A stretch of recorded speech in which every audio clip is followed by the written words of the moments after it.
Hi guys, and welcome to another episode of Kabir Considers. In this video, I'm going to react to my dead girlfriend keeps messaging me on Facebook. I mean, oh my god, like, I've got no idea what this is going to be about, but you know, just judging from the title, it's going to be something sinister, something creepy, which, to be honest, recently I've been loving reacting to. So let's do it.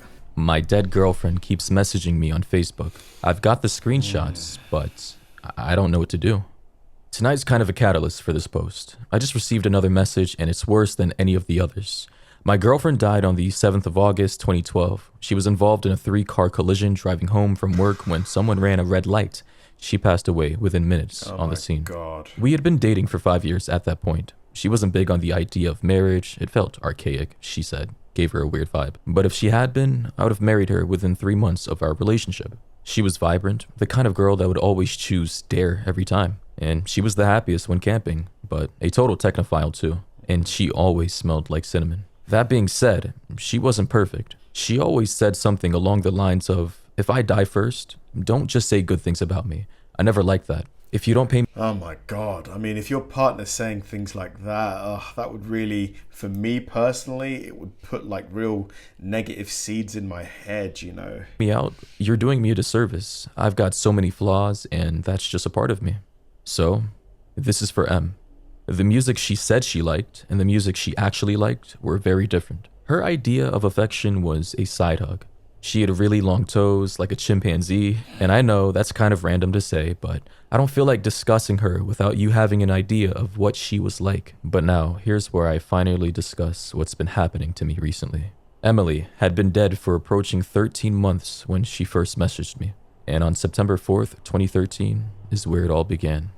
I'd left Emily's Facebook account activated so I could send her the occasional message, post on her wall, and go through her albums. I know it sounds kind of weird, but it felt too final and too... Yeah, I don't blame the guy, you know, you're gonna miss her so much. Like, yeah, I don't blame him for keeping her Facebook active. on Emily to memorialize it. I just couldn't let her go. I wanted to keep her memory alive as long as possible. So I share access to the Facebook page with her mother, Susan, meaning, she has the login and password and she spent a little bit of time on her Facebook page, although she really doesn't know how to use it. I started assuming that it must have been her who was messaging me, pretending to be Emily in some weird role-playing way. Which, if so, I could understand since we all process death differently. So I left it at that. Now, 2 months go by, and this is where it all begins again. I had received confirmation from Susan, Emily's mom, that she hadn't logged into M's Facebook page since the week of her death. I knew Emily knew a lot of people, so I instantly assumed that this was one of her more tech-savvy friends fucking with me in the worst possible way. Why would anyone do that? Why would anybody do that? Like... But after speaking with her mom later that day, I noticed... If someone does stuff like that, I mean, that's just scum.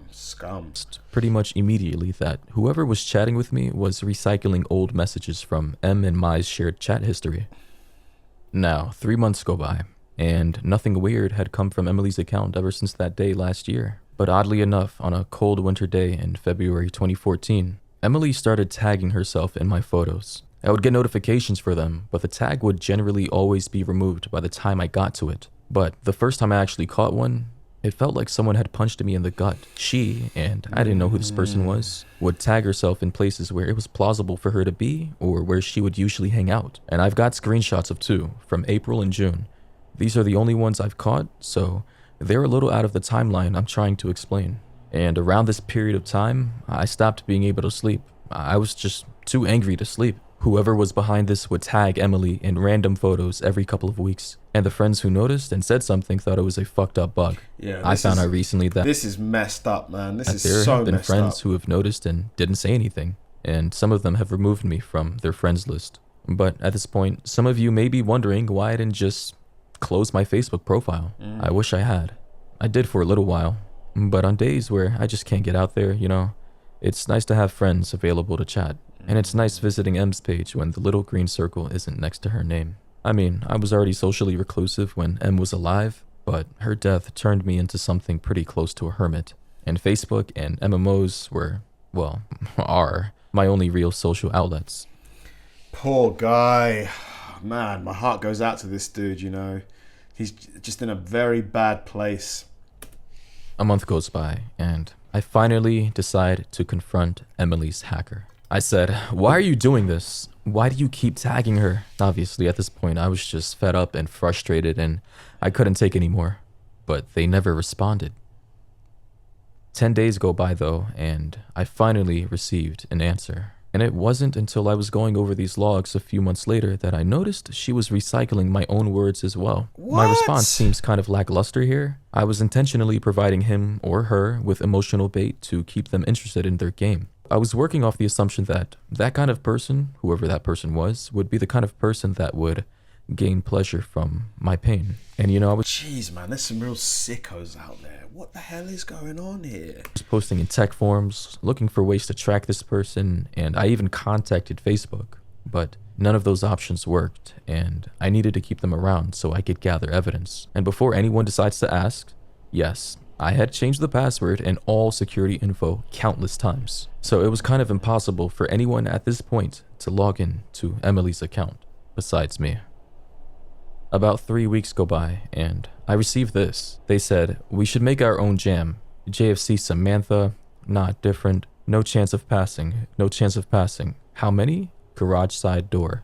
What? Side. I, no chance of passing." And at this point, it just seemed like a bunch of jumbled words, you know, word salad. Like, it just seems like a mixture of our previous conversations all mixed into one message. Another week goes Is it some kind of bot, maybe? Like he's talking to a bot? by, and I hadn't discovered any leads. Facebook had told me the locations of her page had been accessed from, but since her death, they're all places I can account for, like my home, my work, her mom's house, etc. And my response here wasn't bait. "Yo, ask Nathan" was an inside joke, too lame worth explaining, but seeing her saying it again just absolutely fucking crippled me.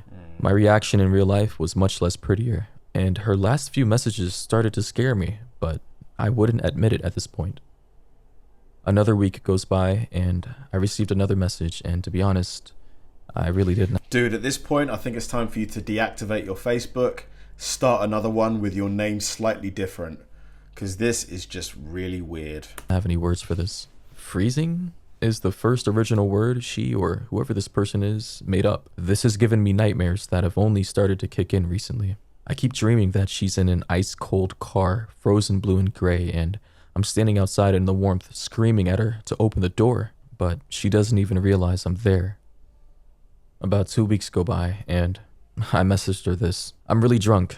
I miss you. Whoever's on this account, I don't give a fuck. I keep coming home from work and expecting to see you at the computer. Shouldn't I be used to that by now?"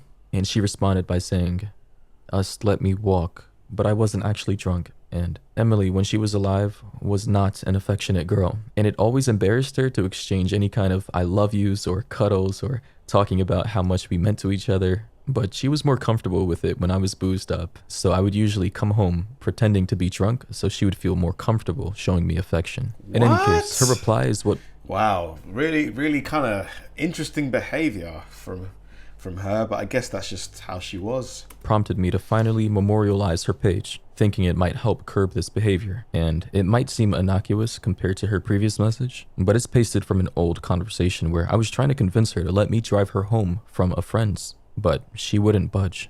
In the collision, the dashboard had crushed her. She was severed in a diagonal line from her right hip to midway down her left thigh, and one of her legs was found tucked under the back seat.